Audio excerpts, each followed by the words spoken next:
The cold morning air at Fort Lexington seemed to sharpen every word the sergeant barked from the front of the tent. Names were called with precision, each one followed by a title, a role, a sense of belonging. Emily Reeves stood near the back wall, hands tucked behind her clipboard, invisible as usual. The names kept rolling clipped and clear. Rescue lead, flight navigator, rope specialist. The assignments carried purpose, responsibility, respect. Emily already knew what was coming, but it still landed like a punch when the final words dropped. Reeves non-operational. No role, no call sign. Some of the newer trainees turned to glance at her, curious why she was even standing there. The veterans didn't bother. They already knew she was just the gear girl, the woman who counted carabiners and checked buckles while others prepped to fly. Around here, she was background noise. The tent emptied quickly after the meeting. Boots stomped out over gravel, voices carried with excitement for the day ahead.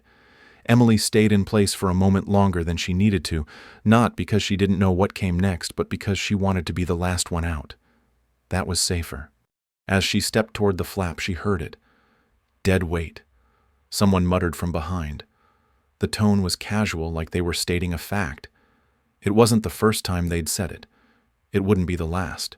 She kept her eyes forward and didn't respond. She'd learned that any reaction, even a glance, only made things worse. The real sting came not from the soldiers who mocked her, but from the silence of the ones who could have stopped it. And didn't. No one ever did. Outside, the Blackhawks waited like sleeping giants on the tarmac. The sunrise hit their rotors just right, casting long shadows across the cement. The rest of the team walked toward them with purpose. Emily turned away and headed in the opposite direction toward the equipment shed. The ropes needed checking. The harnesses had to be laid out. Inventory logs had to be updated. It was work no one saw but everyone depended on. She knew that, but it never seemed to count for anything.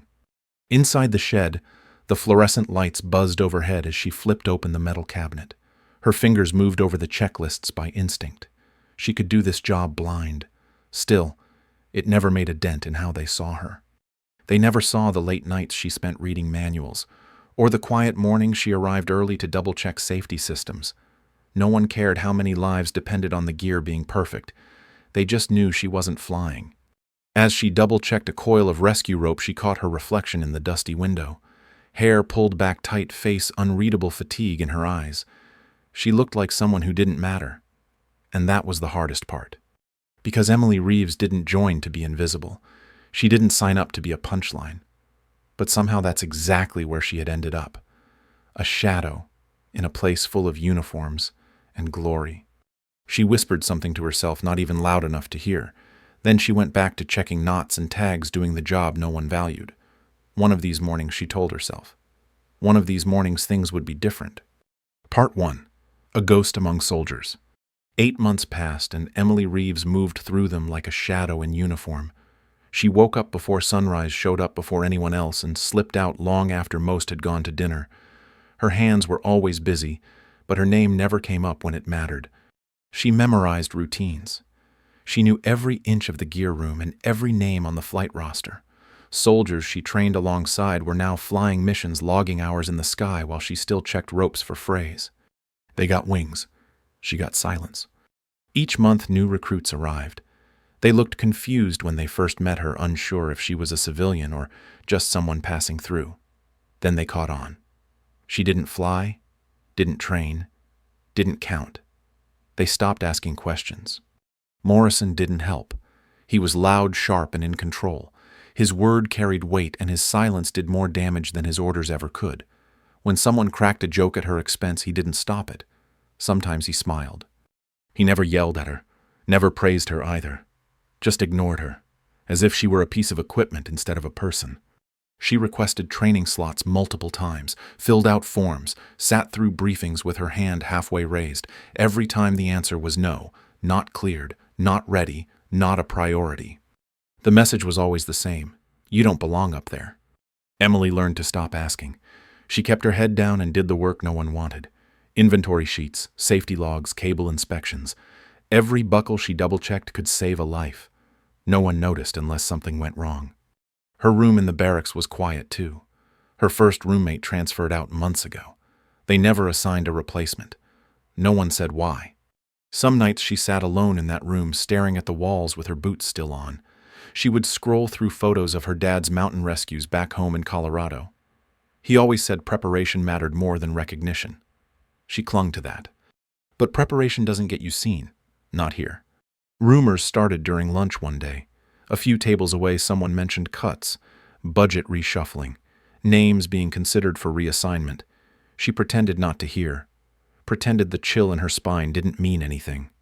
Over the next few days, the rumors grew teeth. Soldiers would go quiet when she walked by. Some looked guilty, others just smirked. She caught Morrison's voice behind the admin building one afternoon. He spoke low, but the words carried. "We need people who contribute, not someone just taking up space." Emily froze. Her hands tightened around the folder she was holding. She waited until he left before she moved again. The quiet after that moment felt different, heavy, like the space she took up was suddenly marked. Still, she didn't leave. She came in early, stayed late, made sure every harness was clean and secure. She even helped trainees who would never remember her name. They didn't see how much she knew, how she noticed things others missed, how she studied manuals at night and wrote notes in the margins like it was the only thing keeping her grounded. She wanted a chance. Just one. But there was no space made for people like her. People who didn't fit the mold. People who weren't loud or flashy or born with the right connections. She started dreaming of flight. Not the way others did with adrenaline and glory. Hers were quieter. Just the feeling of rising, of being part of the mission, of being needed. But those dreams stayed locked behind her ribs, guarded by silence and routine. Every day was the same, and still she showed up. Because quitting would mean they were right. And Emily Reeves refused to give them that. Part 2. The Hidden Strength Behind the Depot. Sub. Part 2.1. The Warehouse Warrior. By the time the last boots left the training yard and the sun dropped behind the hills, Emily was already moving. She waited for the sound of voices to fade, for the thrum of helicopter rotors to disappear into the dark. Then she grabbed her training rope from her locker, the one she kept coiled tight behind a row of dusty footlockers, and slipped out toward the back of the supply depot. Behind the building, the world was quieter. No one came out this far unless they had a reason. Emily had plenty. She had rigged anchor points into the concrete wall using spare hardware she salvaged from damaged gear. It wasn't fancy, but it held. That's all she needed. She practiced the same sequence every night. Tie-in knot check, lean back. Her hands moved automatically now, but she checked anyway. She always checked. Precision wasn't optional when lives depended on it. Her dad used to say knots are conversations. If you rush them, you miss what they're trying to tell you. He taught her everything about mountain rescue growing up in Colorado. She remembered watching him train volunteers with calm authority, showing them how to trust their equipment like they trusted their instincts. When she was a kid, tying rope made her feel brave. Now it made her feel seen, even if no one was watching. Out here, she wasn't dead weight. She was deliberate, capable, preparing for something she couldn't quite name, but knew would come. Each night she rotated drills. Some days were focused on knot speed, others on simulated rappels or rescue lifts with weighted bags strapped to her back. She built scenarios from rescue manuals and worked through them like puzzles. She studied terrain maps under a flashlight, memorized wind patterns in local mountain regions, and logged practice times in a notebook she kept hidden under her mattress. If she couldn't get access to training, she'd build her own. Quietly, thoroughly, without complaint. The bruises on her arms, the scuffed boots, the calluses across her palms, they were her proof. Her body remembered the work, even if the command didn't. Every mistake she made back here was one fewer she'd make when it counted. She never imagined herself as a soldier growing up, but she always imagined herself as the person others called when things went wrong. Not for medals, not for recognition, just because she knew how to help. The warehouse lights glowed faintly behind her. The rope slid through her hands with smooth resistance. She whispered the names of knots like old friends as she tightened them. Her father's voice echoed in her memory, not loud but steady. Always be ready, Em. Even when no one's watching. Especially then. Subpart 2.2. Martinez, the only ally. The first time Martinez spoke to her outside of official duties, it was just after evening chow. Most of the base had cleared out, heading for the gym or bunks. Emily was on her way to the depot when Martinez fell into step beside her without a word. They walked a while in silence. It wasn't uncomfortable, just careful. When they reached the far end of the training yard, Martinez stopped and nodded toward the edge of the obstacle course where no one could hear them.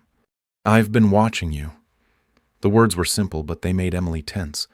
She wasn't used to being noticed in any way that felt fair. Martinez lit a cigarette, her eyes steady in the fading light. "You work harder than most of the guys who get promoted. I see you back behind the shed tying knots like your life depends on it. That's not nothing." Emily didn't know what to say, so she stayed quiet. Martinez took a slow drag, then continued. "I was where you are. 3 years ago they said I was too small, too soft, not cut out for rope ops. They wanted me gone too." She looked at Emily, then not with pity, but understanding. "I had one person who believed in me. That was enough." Emily felt something shift. Not quite trust, but the beginning of it. Martinez flicked the ash and lowered her voice. "Morrison's building a case. I heard him tell 2 trainees to start logging complaints. Equipment delays, safety oversights, anything he can use to paint you as incompetent." Emily's stomach turned, but Martinez raised a hand. "Don't panic. Just be smart. Document everything. Don't leave any gaps he can twist. And keep doing what you're doing. Quiet doesn't mean weak." For a second, Emily wanted to believe this might be a turning point. That someone like Martinez could see past the file and the rumors. That maybe she wasn't as invisible as she thought. Over the next few nights, Martinez started showing up behind the depot. Not every time. Just enough. She didn't say much, but when she did, it mattered. She showed Emily how to simplify anchor rigs under pressure, how to cheat wind with body positioning, how to read rock surfaces fast. These were lessons no manual could teach, things you only learned after real rescues, close calls, sleepless debriefs. Emily soaked in every word like oxygen. "You've got the skill," Martinez told her one night. "You just need the right moment. When it comes, you better be ready to take it." Then she disappeared into the dark, leaving Emily with her rope and a sense that maybe she wasn't completely alone anymore. Part 3. The System That Tried to Break Her Sub. Part 3.1. Sabotaged Reports. The first complaint hit like a punch to the chest. A rope harness she'd checked the day before was flagged during training for a faulty buckle. Emily remembered that harness clearly.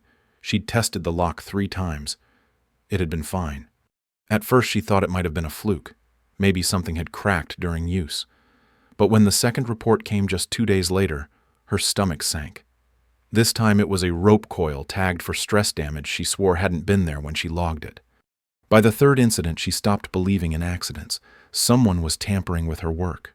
Quietly, deliberately, and always just enough to raise suspicion without drawing too much attention. It felt like the walls were closing in. Morrison never said anything directly, but she could feel his presence every time a report landed. He didn't need to accuse her. The paper trail was doing the work for him. Emily knew she couldn't prove sabotage. Not yet. But she could make it harder for them to twist the truth. She began photographing every piece of gear she inspected, before and after.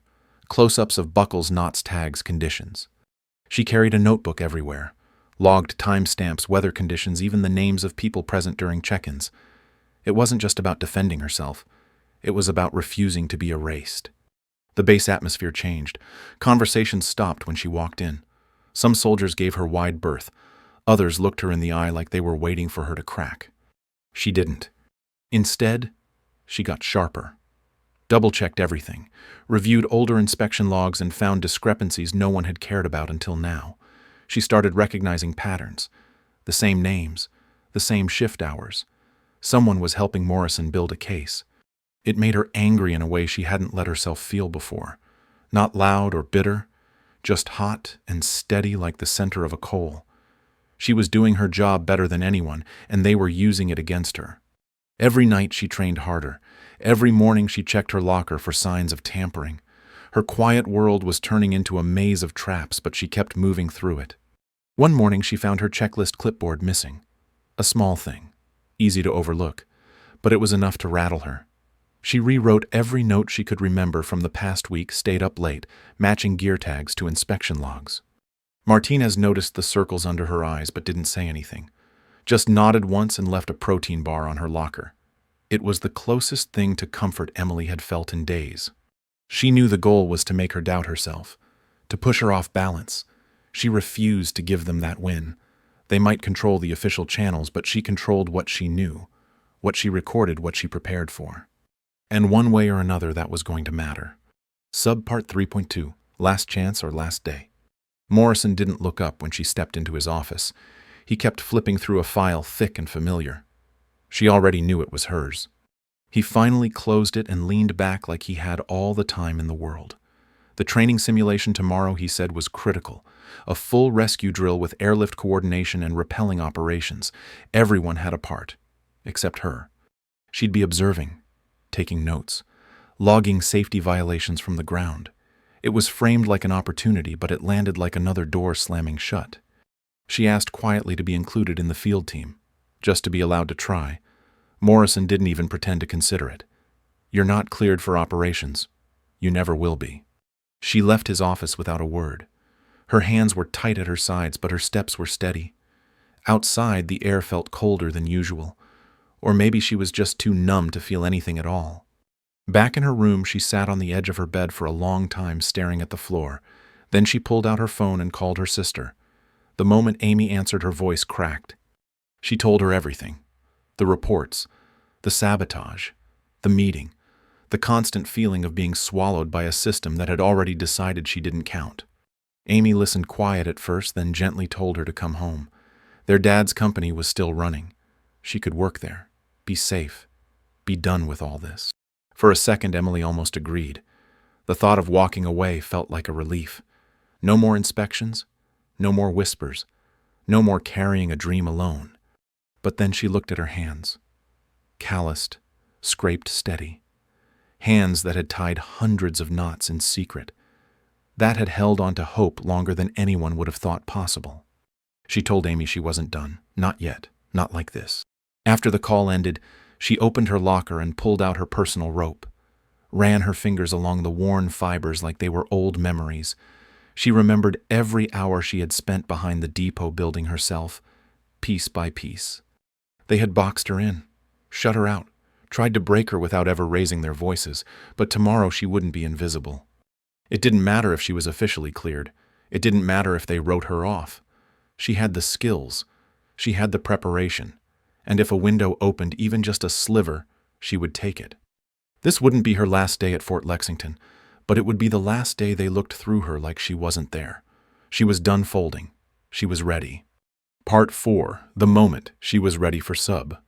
Part 4.1, Martinez in danger. The wind picked up before the second chopper had even cleared the ridge. Emily stood at the edge of the landing zone, clipboard in hand, watching the sky darken over the tree line. What started as sharp gusts became something stronger, something unpredictable. Crews were in the air, running through insertion drills and rappelling rotations. It was supposed to be a controlled scenario. But the terrain 30 miles north and jagged with vertical drops didn't care about plans. Emily scanned the ridgeline, heart thudding in her chest. Radio chatter turned from routine to clipped. One bird was reporting turbulence near the north face.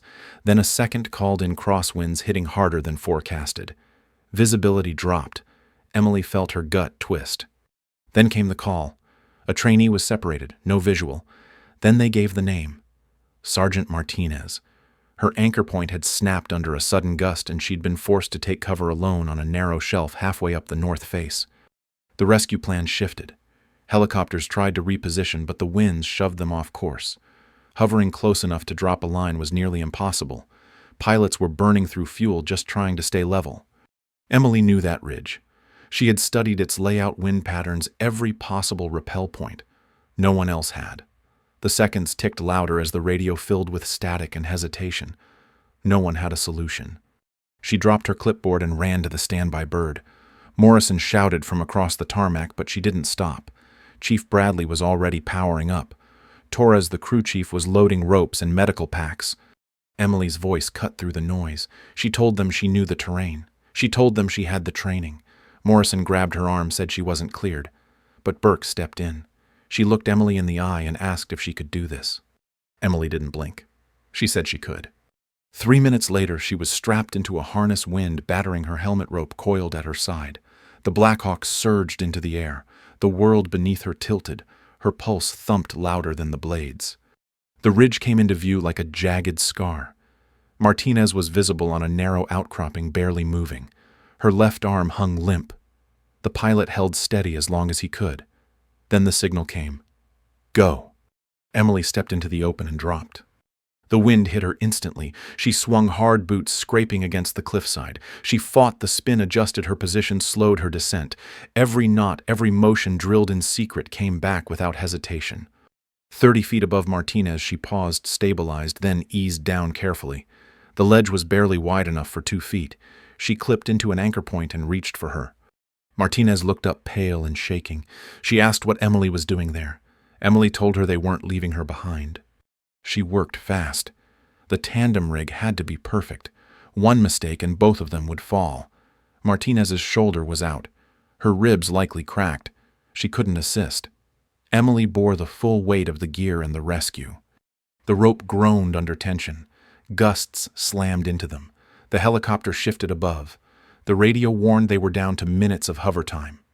Emily double-checked every connection, then gave the signal. They began the ascent. The weight nearly yanked her backward. The wind clawed at her sides. She braced against the rock, guiding them up foot by foot. Martinez went limp, trusting Emily to carry them both. Halfway up, a sudden gust slammed them sideways. One carabiner jolted, then cracked. Emily caught the shift heart pounding. She radioed it in, said she could continue.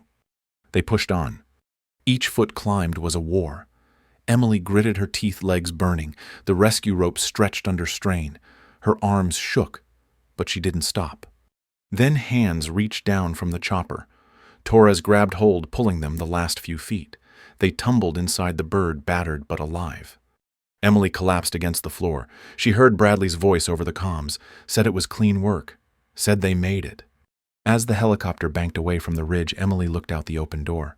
The ledge was already disappearing behind cloud and wind. She had pulled someone from the edge, and in doing so stepped into the place no one thought she belonged. Sub-Part 4.2. The Crowd That Watched Her Fly. The Black Hawk touched down hard on the landing zone rotors, still spinning, kicking up dust and gravel across the tarmac. Emily stayed crouched beside Martinez until the medics rushed in.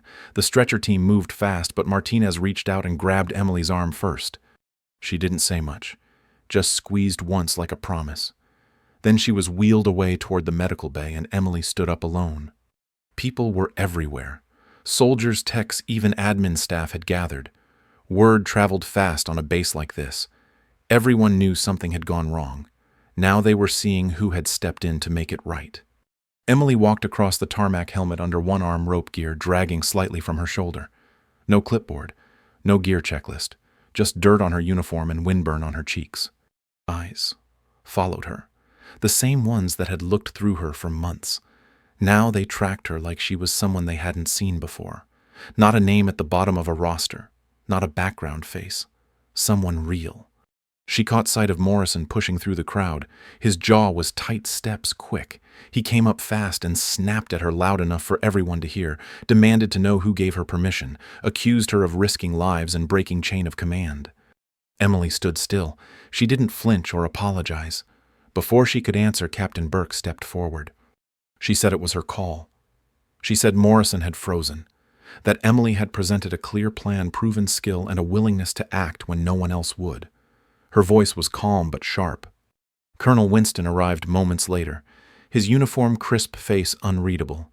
He asked for Emily's name, then asked who had trained her. Emily told him the truth. No one. She trained herself. Every night. Every detail. Quietly. Consistently. Morrison tried to speak again, but Winston raised a hand and cut him off. He asked Burke to file a full report. Then he asked for Emily's personnel file to be brought to his office immediately. 2 days later, the base felt different. The investigation uncovered tampered gear logs, equipment sabotage, and a pattern of complaints that didn't line up with inspection data. Torres, now vocal in her defense, admitted he had noticed things but hadn't spoken up. Martinez confirmed everything. Morrison was removed from his post by the end of the week. No ceremony, no send-off, just orders and a quiet reassignment to a logistics role far away from flight training. Emily was called into Colonel Winston's office. He looked her in the eye and told her she was being certified as a rope specialist, effective immediately. He also asked her to lead the revision of their high-wind rescue protocols. She said yes without hesitation. On her way back across the training field, people stopped her. Some nodded. Some spoke. A few apologized.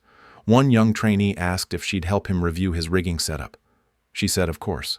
That evening, when the sun dipped low over Fort Lexington, Emily walked past the supply depot, the place where she had once trained in secret.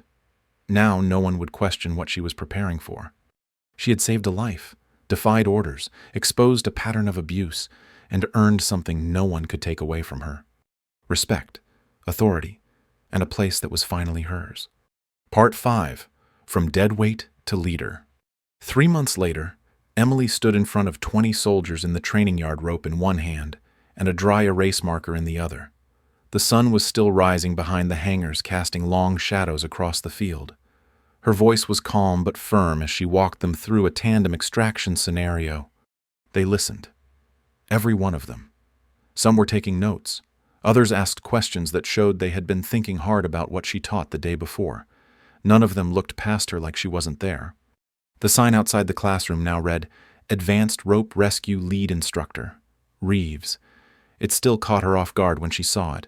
She had to remind herself it was real, not some temporary patch before someone else took over. Her methods had become standard for new trainees: high wind protocols, solo rigging under pressure, emergency anchor improvisation. Techniques she had once practiced in secret were now taught under sunlight with full command support. Even Carson showed up early. The same soldier who used to smirk when she walked into the room now arrived 10 minutes before class. He sat in the front row, gear spotless posture, straight ready with a question the moment she opened her binder. One day after a long session on terrain reading, he asked how she knew which ledges were safe to rest on during a climb. She smiled and told him she used to study maps at night until her eyes went blurry. Then she tested every theory alone until the muscle memory did the thinking for her. He didn't laugh. He just nodded. The others followed his lead. Slowly at first. Then more naturally. Someone offered to carry equipment after class. Another left her a new rigging knife with her name etched on the side. No grand gestures. Just quiet signs of respect. She never gave speeches. Never reminded anyone where she started. She didn't need to. Her presence was enough. Her performance during the rescue had done the talking. Now she let the work speak for itself. When Martinez returned to light duty, she sat in on Emily's sessions like a proud older sister. She'd lean back against the fence, arms crossed, watching with a grin that said she already knew this would happen. Sometimes she chimed in. Most of the time, she just let Emily lead. Winston invited her to submit a formal guidebook for rescue training in difficult terrain. She spent nights typing up diagrams and case studies, her desk stacked with old notes and updated field data. She treated it like it mattered because it did. One afternoon, a trainee pulled her aside and said he'd been considering dropping out. He didn't think he had what it took. She told him she used to think the same thing. Then she asked if he was willing to stay late and run the drills again with her. He said yes, without hesitation. The air around her had changed. She wasn't pushing against it anymore. She was part of it, not above anyone, just steady, reliable, a name people trusted. When she walked through the base now, conversations didn't stop. They opened. People asked her opinion on setups, asked how she would have handled certain rescues. Some just said thank you. Soft, but honest. She didn't think about Morrison often. He was long gone. But she sometimes passed the corner of the supply depot where she used to train alone. She still glanced at the anchor holes in the concrete, still felt the weight of those nights. They weren't wasted. None of it was. The base had new trainees now. Young, eager, uncertain. They looked at her the way she used to look at everyone else, like they were hoping to find something steady to follow. She never raised her voice in class, never showed off. She didn't need to. Emily Reeves had become what she never found when she arrived. Someone to believe in. Someone who made room for others to rise. Someone who remembered what it felt like to be dismissed and quietly built a place where that wouldn't happen again. The wind was softer now behind the supply depot, brushing over the cracked concrete and rusted bolt holes like it was trying to remember something. Emily stood with her hands in her jacket pockets, staring at the spot where she used to anchor her practice lines. The marks were still there, faint, but real, just like the girl who had once trained in silence here. She knelt down and touched one of the old loops etched into the wall. The edge was worn smooth from nights of friction and repetition. She smiled not because it was easy to look back, but because it wasn't. Her phone buzzed in her back pocket. It was a message from Amy. Just 6 words. Dad would be proud of you. Emily stared at it for a moment, the weight of those words pressing gently against her chest. She remembered how it felt to be invisible. The long evenings, the whispering doubt, the ache of always almost being good enough. And yet, none of that had broken her. She didn't shout her way into respect. She didn't push anyone out of the way. She simply stayed ready, and when the moment came, she moved. That corner behind the depot wasn't just where she trained. It was where she decided who she was going to be, not in front of a crowd, not with a title, but with grit and patience. She stood up, brushed dust from her knees, and looked toward the base. It was all still there. The yard, the barracks, the runway lined with choppers she now helped prepare others to fly. What had changed wasn't the base. It was her place in it, and the quiet knowledge that she had earned every inch. She didn't plan on staying in this spot long. There were ropes to inspect classes, to lead new recruits who might one day stand right where she stood now. Maybe one of them would feel overlooked too. But maybe they'd find her first. She turned back one last time, eyes soft, heart full. Then she walked away, steps, light head high. Some people get lucky. Some people are chosen. And then there are the ones like her. A simple woman who prepared for her moment and met it when it came. Because sometimes the ones no one sees are the ones who carry the whole thing when it matters most.